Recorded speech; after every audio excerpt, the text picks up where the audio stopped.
의사도 놀란 신장 회복의 비밀 과일 3가지. 재혼한 아내 덕분에 신장이 살아났습니다. 이 나이에 다시 살 줄 몰랐어요. 72세 할아버지의 기적 같은 인생 역전기. 신장이 망가지면 삶이 다 망가집니다. 밥맛도 없고 잠도 없고 삶의 기쁨도 없어요. 그저 하루하루 버티는 거죠. 그런데 말입니다. 이 3가지 과일 그리고 한 사람의 따뜻한 마음이 저를 다시 살아나게 만들었습니다. 72살입니다. 이 나이에 다시 살아나게 될 줄은 정말 꿈에도 몰랐습니다. 한때는 그랬습니다. 이제 다 끝났구나. 아무도 없는 방 안에서 그렇게 중얼거릴 때가 많았죠. 신장 수치는 계속 떨어지고 손은 자꾸 부어오르고 밤이면 2번, 3번씩 화장실에 들락날락. 그러다 병원에서 들은 말이 아직도 귀에 맴돕니다. 이 속도로 가면 투석을 준비하셔야 합니다. 그날도 그랬습니다. 집에 돌아가면 언제나 그랬듯 침묵이 나를 맞이했죠. 문을 열고 들어가면 불 꺼진 주방과 거실, 그 어느 곳에도 따뜻한 온기란 없었습니다. 밥도 없고 말을 건네는 사람도 없고 그냥 내가 살아있는 게 미안할 정도로 고요하고 차가운 그 공간 속에서 혼자 서 있는 느낌이었죠. 사실 몸보다 먼저 병든 건 제 마음이었습니다. 그 마음이 그럴 수밖에 없었습니다. 서로가 서로에게 상처를 주기 시작했으니까요.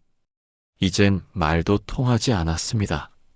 서로 눈을 마주치기조차 싫었습니다. 하루하루 싸움이 일상이 되어버렸습니다. 작은 갈등에서 시작된 싸움은 점점 커져갔습니다.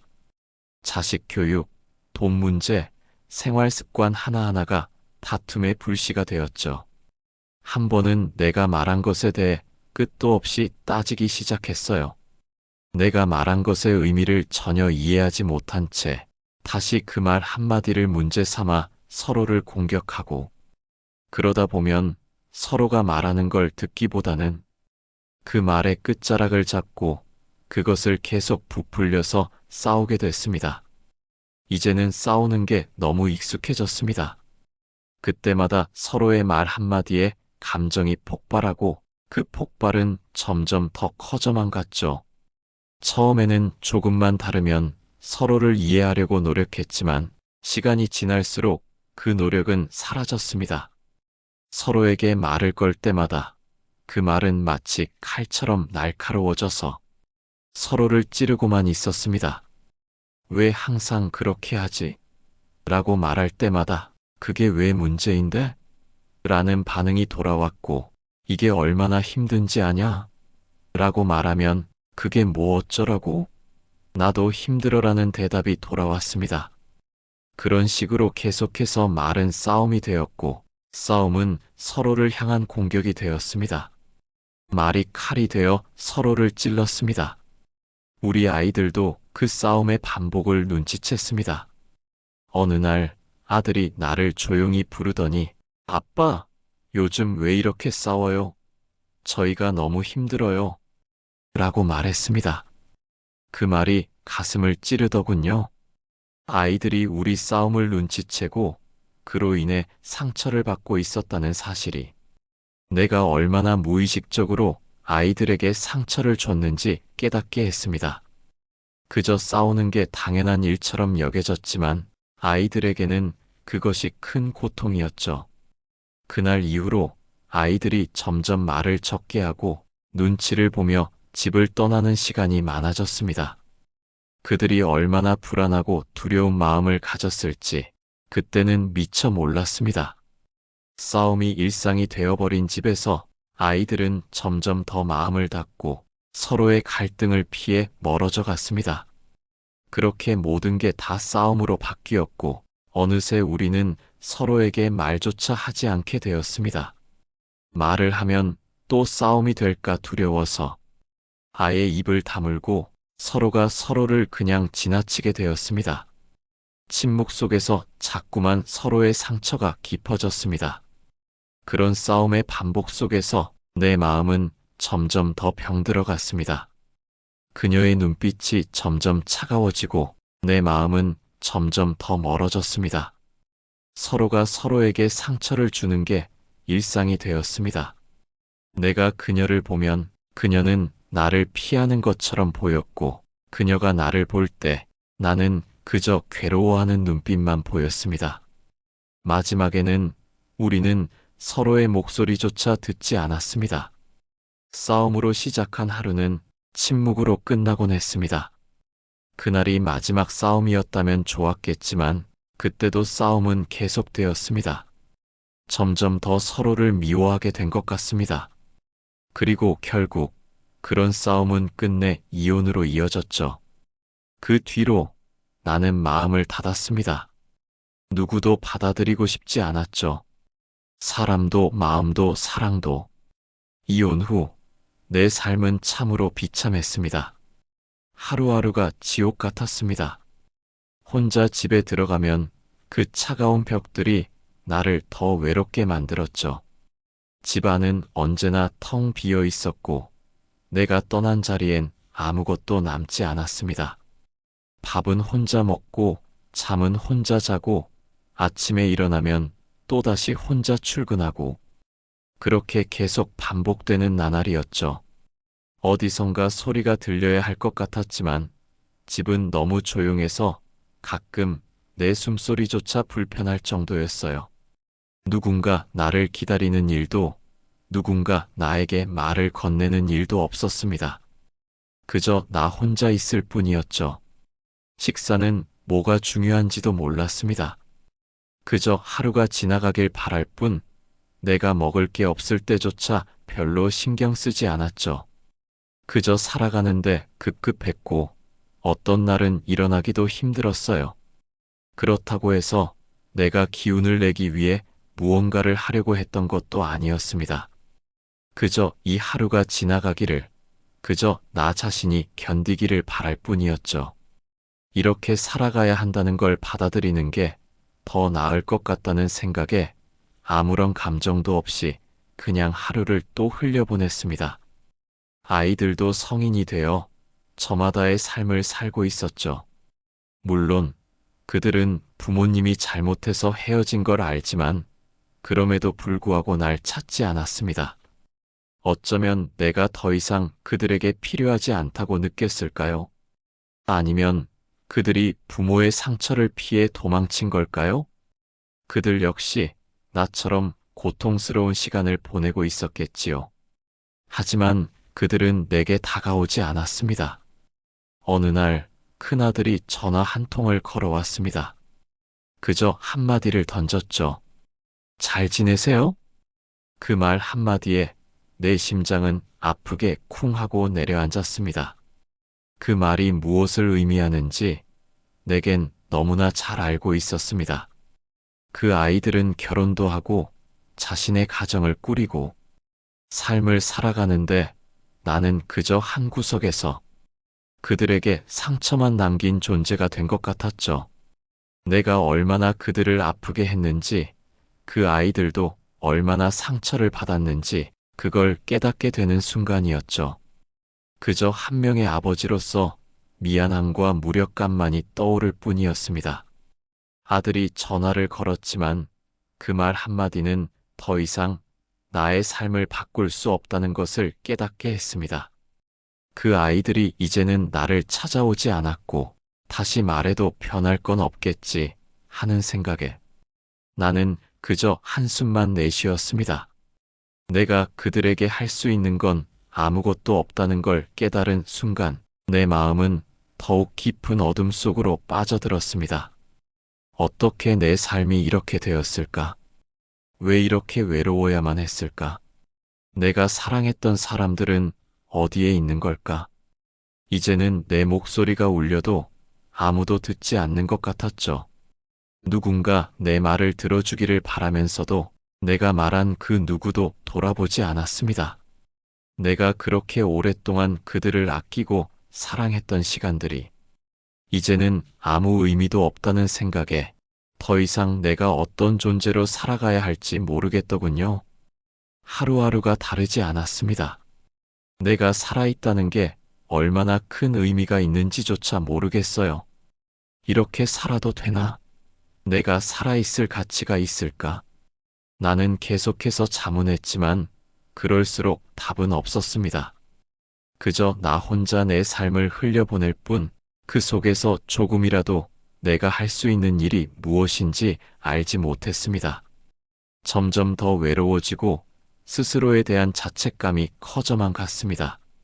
내가 내 자신을 지키기 위해, 내 삶을 살아내기 위해 그 어떤 선택을 할 수 있었을까? 하지만 그럴 힘조차 남아있지 않은 것처럼 느껴졌습니다.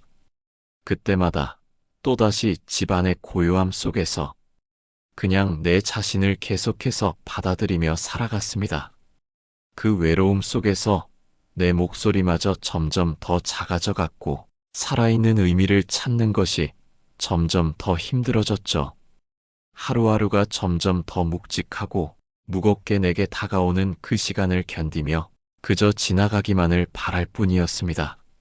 동네 복지관에서 열린 건강 강좌에 참가한 게 제 인생의 전환점이었죠. 몸도 아팠고 마음도 지쳐 있었던 그때, 그저 무료 강좌가 있다고 해서 마지못해 갔던 그 자리에서 그녀를 만났습니다. 그 건강 강좌에 참가하게 된 건 사실 집 근처 슈퍼 아저씨 덕분이었죠. 그는 제가 혼자 사는 걸 보고는 많이 안타까워했어요. 늘 슈퍼에 가면 그 아저씨가 저에게 말을 걸었고, 가끔은 제가 밥을 제대로 챙겨 먹는지 걱정하곤 했죠. 그날도 그는 저를 보며 말했어요. 요즘 몸이 많이 안 좋아 보이네요. 근처에서 무료 건강 강좌가 열린다는데 한번 가보는 게 어때요? 처음에는 별 생각 없이 그냥 듣고 말았죠. 그런데 그 아저씨는 계속해서 추천했어요. 몸이 아프면 좀 움직여야 해요. 이렇게 계속 집에만 있으면 점점 더 힘들어질 것입니다. 그 말을 듣고 사실 그때는 조금 귀찮다는 생각이 들었어요. 몸도 아프고 마음도 지쳤던 저는 그저 집에서 쉬고 싶었죠. 하지만 그 아저씨의 계속된 권유에 결국 마지못해 가기로 결심하게 됐습니다. 그날 내 인생에서 가장 중요한 만남이 기다리고 있을 줄은 전혀 몰랐죠. 처음 만났을 때 우리는 그저 가벼운 인사를 나누는 사이였어요. 각자 운동을 배우고 차 한 잔 마시며 잠깐씩 이야기를 나누곤 했습니다. 그렇게 서로의 일상에 조금씩 스며들었죠. 그녀의 눈빛에는 아무런 부담도 없었고 그저 자연스럽게 시간을 보냈을 뿐이었어요. 하지만 뭔가 다른 점이 있었습니다. 서로의 사연을 조금씩 알게 되면서 나는 점점 그녀에게 끌리고 있음을 깨달았죠. 그녀도 나와 비슷한 외로움을 겪고 있다는 걸 알게 되었어요. 어느 날 운동을 마친 뒤 차를 마시며 이야기를 나누던 중 그녀가 조심스레 말했어요. 아저씨, 요즘 얼굴색이 많이 안 좋으세요? 혹시 신장에 무리가 가셨나요? 그 말에 나는 깜짝 놀랐습니다. 어떻게 내 몸 상태를 알았을까 싶었죠. 그녀는 아무런 의도 없이 걱정하는 눈빛을 보내며 계속 말했습니다. 저희 오빠도 신장 때문에 많이 고생했어요. 그때는 정말 아무것도 먹지 못하고 체중은 계속 빠지고 하루하루가 고통의 연속이었죠. 제가 얼마나 힘들었는지 그때 그 모습을 지금도 잊을 수 없어요. 그녀가 말하면서 잠시 눈을 감고 깊은 숨을 내쉬었어요. 그때의 기억이 떠오르나 봅니다. 오빠는 식사도 제대로 못하고 늘 피로에 시달렸어요. 병원에선 먹는 것 하나하나가 중요하다고 했지만 그럴 때마다 오빠는 이것도 먹으면 안 될 거야? 하며 걱정하곤 했죠. 그녀의 목소리는 떨림이 섞여 있었어요. 그래서 제가 직접 나서기로 했습니다. 먼저 음식부터 바꾸기로 했죠. 오빠가 좋아하는 것들, 예를 들어 짠 음식이나 고기, 술 등을 아예 빼고 신장에 좋은 음식을 준비했어요. 사과, 포도, 크랜베리 같은 신장에 좋은 음식을 매일 챙겨주고 물도 많이 마시게 했죠. 처음엔 오빠가 불평도 많았어요. 이런 거 먹으면 배고프다며 투덜대기도 했고, 왜 이렇게 신경을 쓰냐? 고 하기도 했죠. 하지만 저는 포기하지 않았어요. 오빠가 안 먹으면 제가 대신 먹어주면서 조금씩 음식을 바꿔나갔습니다. 그녀는 계속해서 말했어요. 그렇게 꾸준히 하다 보니까 어느 날 오빠가 이제는 몸이 조금씩 나아지는 것 같아라고 말했어요. 그 말을 들었을 때 저는 정말 기적을 경험하는 기분이었죠. 식사뿐만 아니라 생활 습관도 바꾸었어요. 운동을 시작했고 규칙적인 생활을 했죠.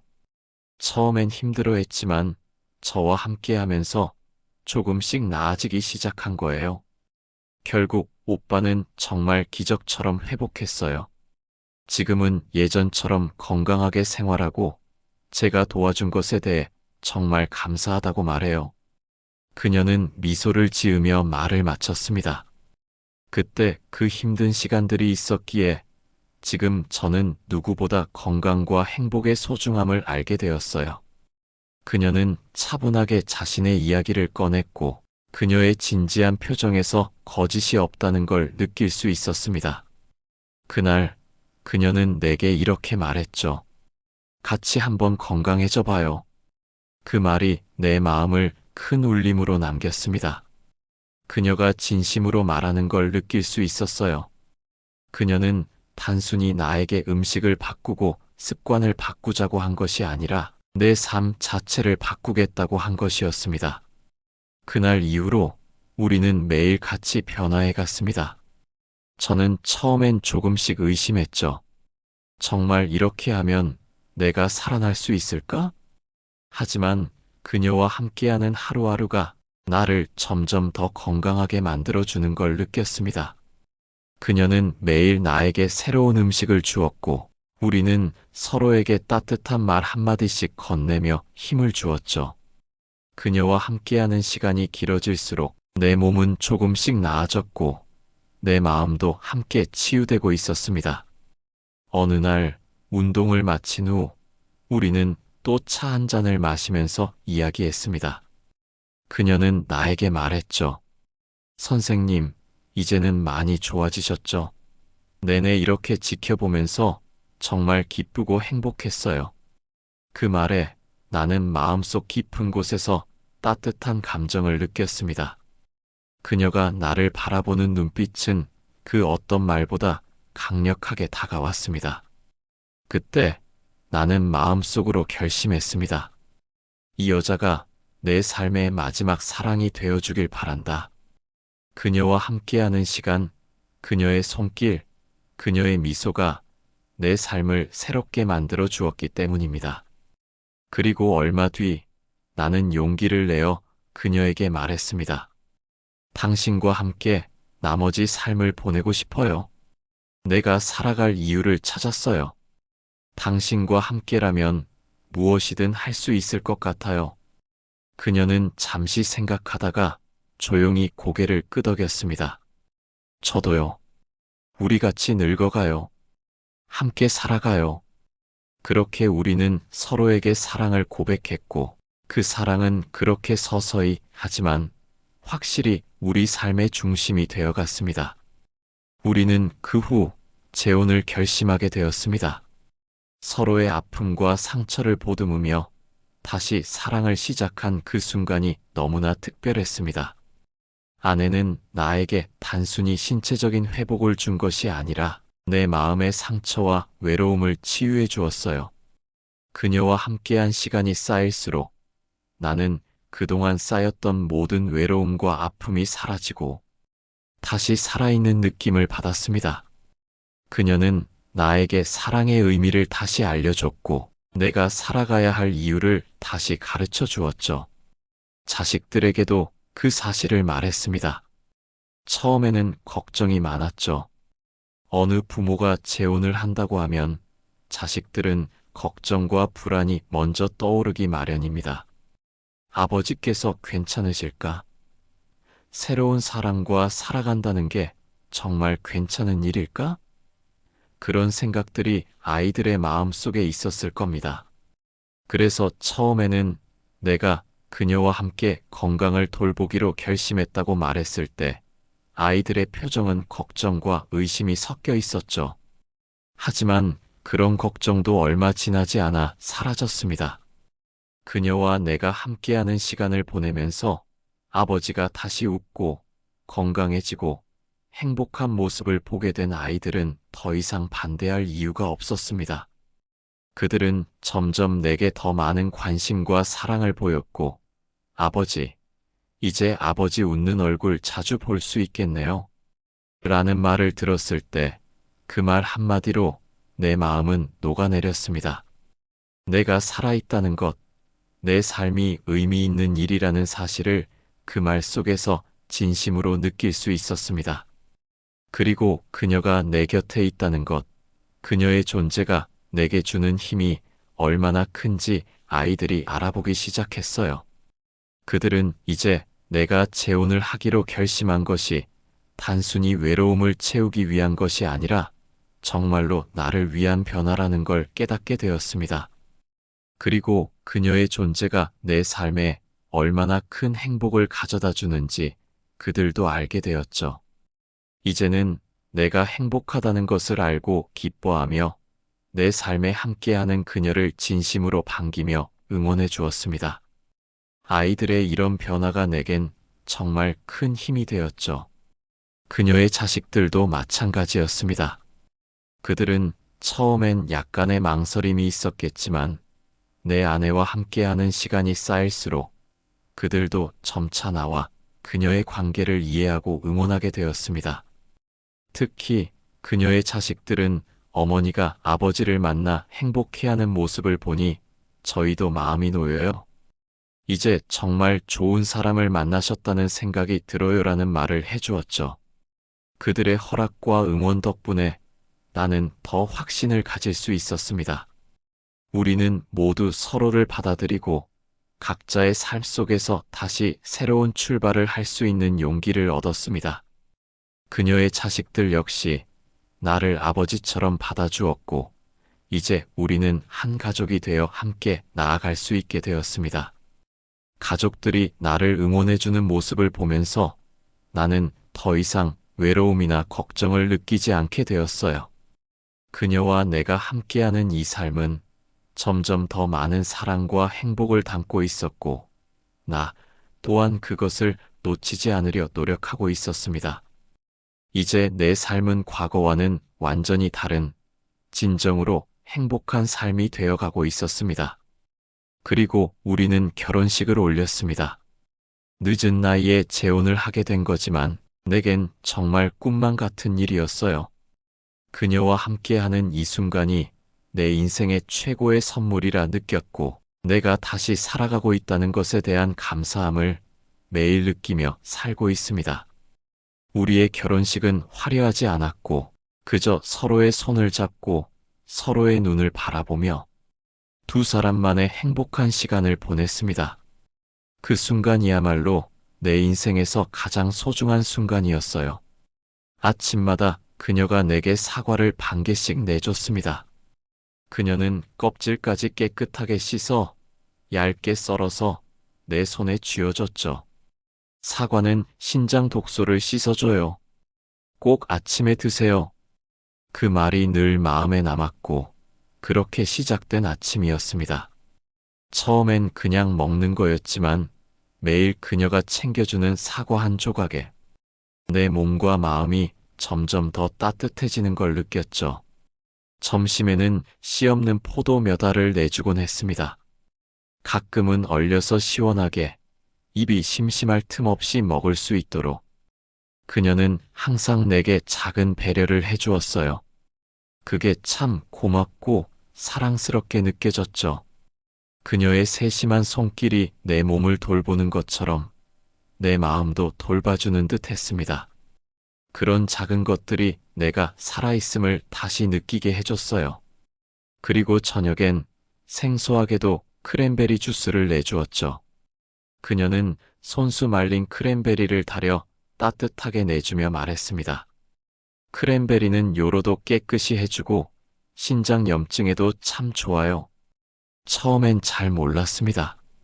그런데 그 주스를 마실 때마다 내 몸이 조금씩 기운을 되찾는 기분이었어요. 그녀의 세심한 관심 덕분에 내 몸은 점점 좋아졌고 그녀는 그런 나의 변화에 기뻐하며 나를 응원해줬죠. 밤마다 그녀는 내 발을 따뜻한 수건으로 감싸주고 정성스럽게 발바닥을 눌러주었습니다. 그녀의 손길이 내 발에 닿을 때마다 마치 세상의 모든 피로가 한순간에 풀어지는 느낌이었어요. 그녀는 언제나 조심스럽게 그러나 확실하게 내 발을 다뤘죠.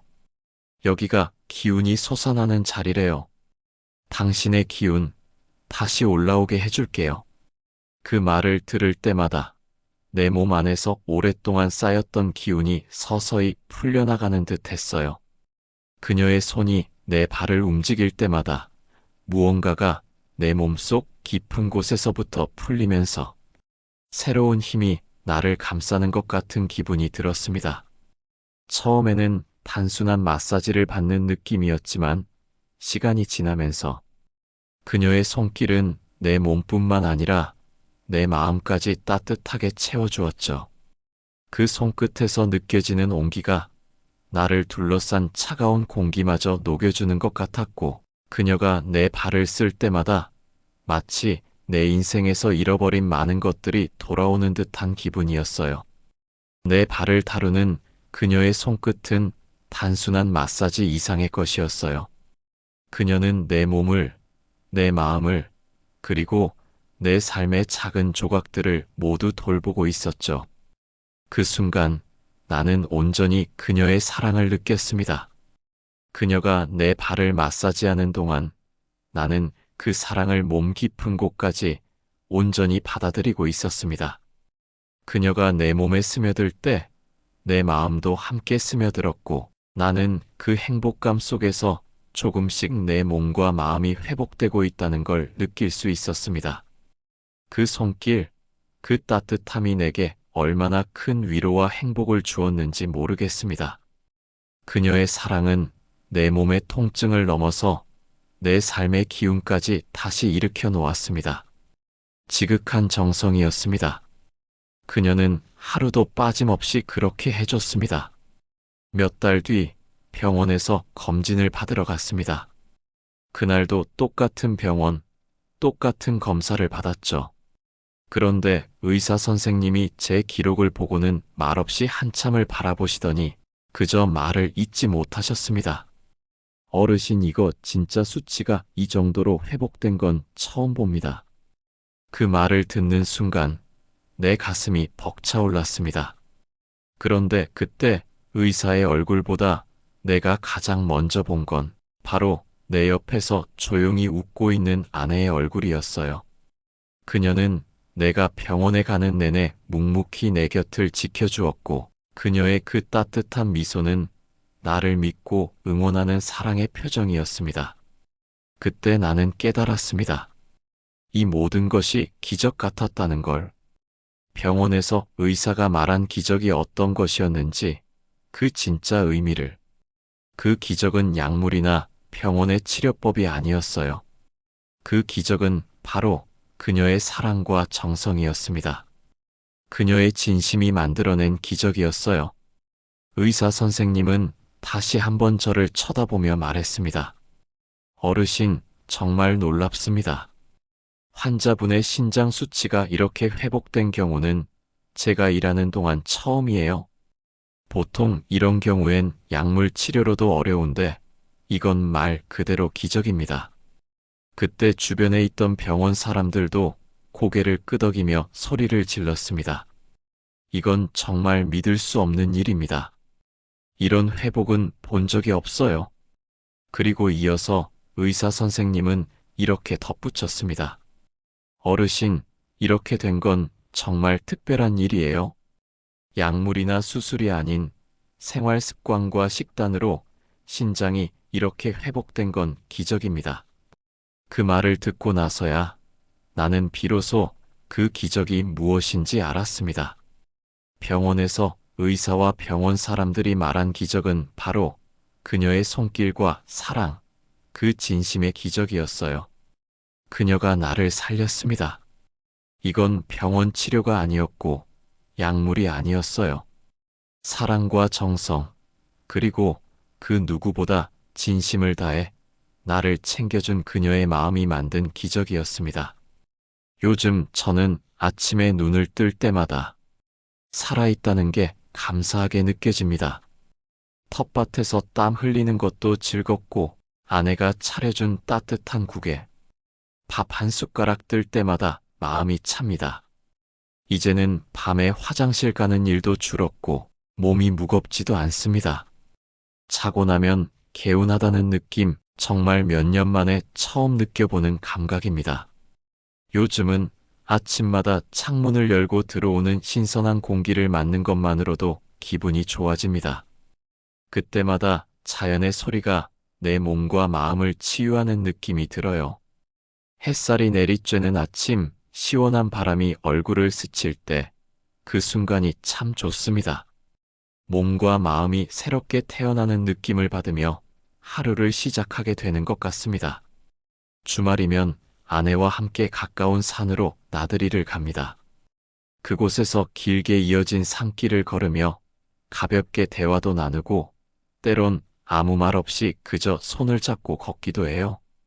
숲속을 걸을 때마다 나무들이 우거진 그늘 아래에서 숨을 쉬며 이상하게도 모든 걱정과 스트레스가 저 멀리 사라지는 느낌이 듭니다. 바람이 나무 잎을 흔들며 속삭이는 소리를 들으면 내 마음도 자연스럽게 편안해져요. 그때마다 아내와 함께 손을 맞잡고 걷는 것이 정말 소중하고 그 무엇보다 행복한 순간임을 느낍니다. 산에 오를 때마다 발밑에 느껴지는 흙의 촉감, 가슴 속으로 스며드는 맑은 공기는 이제 단순히 경치가 아니라 제 삶에 깊이 뿌리내린 행복의 원천이 되었습니다. 저는 이제 평생 자연과 함께하는 삶을 상상합니다. 산을 오를 때마다 마주하는 고요한 호수, 물소리, 그리고 그 안에 서식하는 작은 생명들은 모두 저에게 새로운 희망을 주는 존재들이에요. 그리고 아내와 함께 나누는 저녁의 저녁 노을을 바라보는 순간은 정말 말로 다 표현할 수 없을 만큼 아름답습니다. 붉게 물든 하늘을 보며 우리는 그저 말없이 서로를 바라보며 미소를 지어요. 그 순간 모든 게 다 완벽하고 우리의 삶이 얼마나 풍요로운지 깨닫게 됩니다.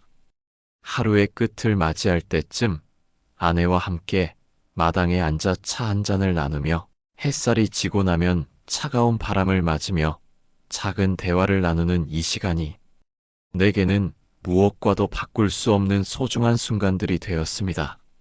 자연은 그렇게 저를 한 걸음 한 걸음 새로운 시작을 향해 이끌어주는 존재가 되었습니다. 아내와 함께하는 그 시간이 마치 천천히 흘러가는 강물처럼 그 속에서 우리 모두가 그저 평화롭게 흐르고 있다는 느낌을 받습니다. 그리고 이제는 아들 역시 저와 아내의 삶에 더 많은 행복을 주는 존재가 되었습니다. 그는 이젠 성인이 되어 결혼도 했고 아이도 낳았습니다. 처음에는 자주 연락을 하지 않던 아들이 최근에는 주말마다 우리 집으로 놀러 오곤 합니다. 아들이 집에 오면 하루 종일 웃음이 끊이지 않아요. 아내가 차린 맛있는 밥을 먹고 함께 산책을 하거나 작은 대화 속에서 그가 보여주는 이해와 배려에 정말 고마움을 느낍니다. 그런 순간들이 하나씩 쌓여갈 때마다 저는 더 이상 외롭지 않다는 것을 느낍니다. 아들이 와서 함께 있을 때면 그의 존재만으로도 제 인생이 얼마나 풍요롭고 따뜻한지 깨닫게 됩니다. 저희는 가끔 마당에서 함께 작은 나무를 심기도 하고 한 번씩 자전거를 타고 근처 공원까지 함께 가기도 해요. 아들과 함께하는 그 소소한 일상이 마치 젊었을 때의 기분을 다시 느끼게 해줍니다. 저는 그저 그의 웃음소리, 그의 말투, 그가 보여주는 사랑이 나에게 얼마나 큰 힘이 되는지 매번 깨닫습니다. 이제 아들은 제 삶의 중요한 기둥이 되어 주었고, 그가 있는 삶이 얼마나 소중하고 기적인지 알게 되었어요.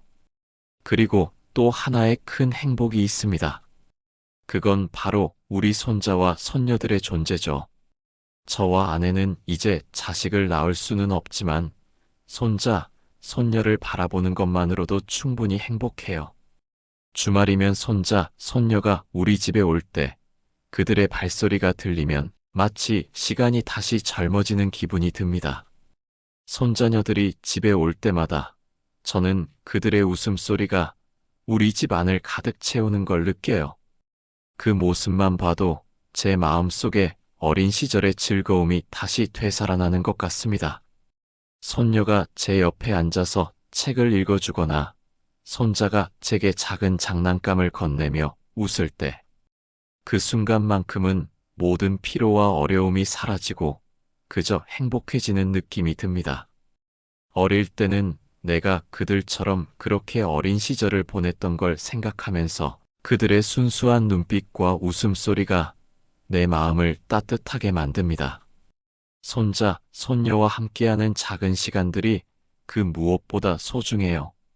그들이 뛰어노는 모습을 보면 그때 내가 젊었을 때의 모습을 떠올리게 되죠. 그리고 그들을 바라보면서 내가 아무리 나이가 많아도 여전히 기쁨을 느낄 수 있는 그 이유를 알게 됩니다. 내 인생이 이제는 그들의 미래에 대해 꿈을 꾸게 만든다는 생각을 하며 다시 한번 자식들을 바라보며 행복을 느끼게 되죠. 우리 아들, 아내, 손자와 손녀와 함께하는 이 작은 행복들이 이제는 삶의 의미가 되어주고 제가 그토록 바랐던 평온한 삶을 만들어줍니다. 그 어떤 것보다 가족들이 함께 나누는 시간이 얼마나 값지고 귀한지 이제야 제대로 느끼게 되었습니다. 나이가 들어간다고 해서 행복이 사라지는 게 아니구나 하고 손자와 손녀들의 웃음 속에서 또 아내와 함께하는 하루하루 속에서 진정한 행복이 무엇인지 깨닫고 있습니다. 이제는 그 누구보다 자연과 함께, 아내와 함께, 아들과 함께하는 이 순간이 얼마나 소중한지 매일 새삼 느낍니다. 자연의 품에 안겨 아내와 손을 잡고 걷고 아들과 웃으며 이야기를 나누는 그 모든 순간들이 내 삶의 최고의 선물인 것 같아요. 이 순간들이 기적처럼 다가온 삶을 더욱 빛나게 해줍니다. 72세. 이 나이에 다시 살 줄은 몰랐습니다. 하지만 지금 살고 있습니다. 내 몸이, 내 마음이, 그리고 잊고 있던 사랑이 모두 다시 살아났습니다. 혹시 지금 이 영상을 보고 있는 당신도 몸이 아파서 외로워서 지쳐 있다면 저도 그랬습니다. 한때는 내가 정말 이대로 끝이 날지도 모른다는 생각에 아침에 일어나면 그저 몸이 무겁고 마음이 무너지는 느낌이었죠. 모든 게 끝나버린 것 같은 기분이 들었습니다. 하지만 그때 제가 느꼈던 그 외로움과 절망이 결코 끝이 아니었음을 지금 이 순간 확실히 말씀드릴 수 있습니다. 지금도 여전히 힘든 시간을 겪고 계신다면 포기하지 마세요.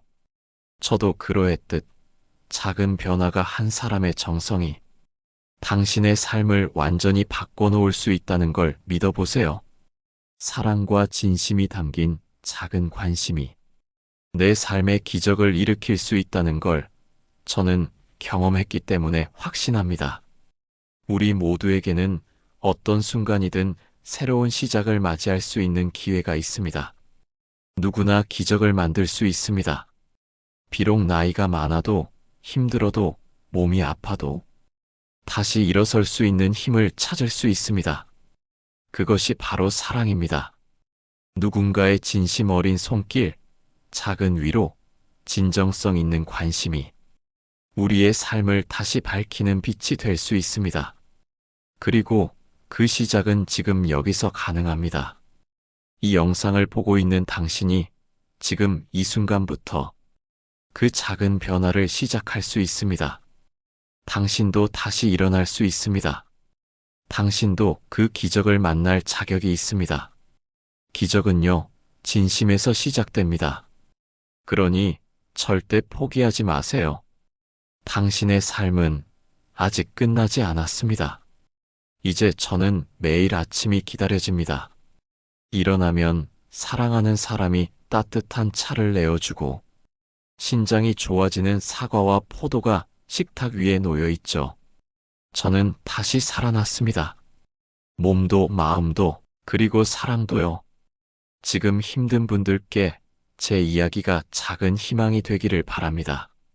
절대 포기하지 마세요. 기적은 진심에서 시작됩니다. 그렇다면 제가 경험한 것처럼 신장을 건강하게 유지하려면 어떤 습관과 음식을 섭취해야 할까요? 신장 건강을 지키는 방법은 어렵지 않습니다. 간단한 습관과 식습관만으로도 큰 차이를 만들 수 있죠. 여기서 몇 가지 중요한 팁을 나누고자 합니다. 먼저, 수분 섭취가 가장 중요합니다. 물이 부족하면 신장이 제대로 기능하지 못할 수 있기 때문이죠. 하루에 최소 8잔 이상의 물을 마시는 습관을 들여보세요. 그리고 소금 섭취를 줄이는 것도 신장에 좋습니다. 과도한 나트륨은 신장을 더욱 부담스럽게 만들고 부종이나 고혈압을 일으킬 수 있기 때문에 염분이 적은 식단을 지키는 것이 중요합니다. 그리고 신장에 좋은 음식들도 꾸준히 섭취해 보세요. 먼저 사과입니다. 사과는 신장에 쌓인 독소를 씻어주는 효과가 있죠. 특히 아침에 사과 반 개를 먹는 습관을 들이면 신장 건강에 큰 도움이 됩니다. 포도도 아주 좋은 선택입니다. 포도 속의 항산화 성분이 신장을 보호하고 신장 기능 회복을 도와줍니다. 포도를 냉장고에 얼려 시원하게 먹으면 더 맛있고 좋습니다. 그리고 크랜베리. 이건 제가 실제로 많이 먹었던 음식입니다. 크랜베리는 요로 건강에 좋고 신장 염증을 예방하는데 큰 역할을 합니다. 저도 매일 크랜베리 주스를 마시며 신장 건강을 관리했죠. 크랜베리를 말려서 따뜻하게 끓여 마시면 더욱 효과적입니다. 또한 식이섬유가 풍부한 채소도 꼭 챙기세요. 브로콜리, 시금치, 당근과 같은 채소는 신장의 부담을 덜어주고 소화도 도와줍니다. 이러한 채소들은 신장에 좋은 영양소를 공급하며 신장 기능을 개선하는 데 도움을 줍니다. 마지막으로 정기적인 운동도 신장을 건강하게 유지하는 데 꼭 필요합니다. 저는 매일 30분 정도 걷기를 꾸준히 했습니다. 운동은 혈액순환을 도와 신장에 가는 혈액량을 늘려주고 신장의 기능을 활성화시킵니다. 이런 작은 습관들이 모여서 몸과 마음을 건강하게 지키고 신장을 살리는 데 중요한 역할을 하게 됩니다. 혹시 당신도 지금 신장이 걱정된다면 이 작은 습관들을 실천해 보세요. 매일 조금씩 변화를 주고 꾸준히 신경 쓴다면 당신도 내가 경험한 기적처럼 건강한 삶을 되찾을 수 있습니다. 여러분, 오늘 이야기 어떠셨나요? 이 영상을 보면서 저와 함께 신장 건강을 챙겨보자고 다짐해 보셨을 거라 믿어요. 저는 사실 이 이야기를 나누고 싶었던 이유가 있습니다. 여러분도 저처럼 더 나은 삶을 살아갈 자격이 있다고 생각하기 때문이에요. 우리는 모두 각자의 사연과 아픔을 가지고 있지만 그럼에도 불구하고 작은 변화로 큰 기적을 만들 수 있죠. 여러분의 경험이나 건강에 대한 고민이 있다면 댓글로 함께 나눠주세요. 서로의 이야기를 듣고 응원하며 긍정적인 에너지를 나누는 게 얼마나 중요한지 저도 매일 느끼고 있습니다. 혹시 지금 신장이나 건강에 대해 고민이 있으신가요? 그럼 어떤 음식을 먹어보셨고 어떤 습관을 실천하고 계신지 댓글로 공유해 주세요. 여러분이 경험한 건강 비법이나 건강 회복을 위한 팁을 서로 나누면서 더 많은 사람들에게 도움을 줄 수 있을 거예요. 이 영상을 본 후 변화를 시작한 분이 계시면 꼭 댓글로 그 변화를 나눠주세요. 여러분의 변화가 또 다른 사람들에게 희망을 줄 수 있음을 믿어요. 우리 함께 건강을 되찾고 행복한 삶을 살아갑시다. 여러분의 소중한 댓글을 기다리겠습니다. 그리고 만약 이 영상이 유익하다고 느끼셨다면 이 영상을 친구나 가족에게도 꼭 공유해 주세요. 더 많은 사람들이 함께 건강을 챙기고 행복을 나누는 세상이 되었으면 좋겠습니다. 여러분의 이야기를 기다리며 함께 걸어갈 이 여정이 정말 기대됩니다.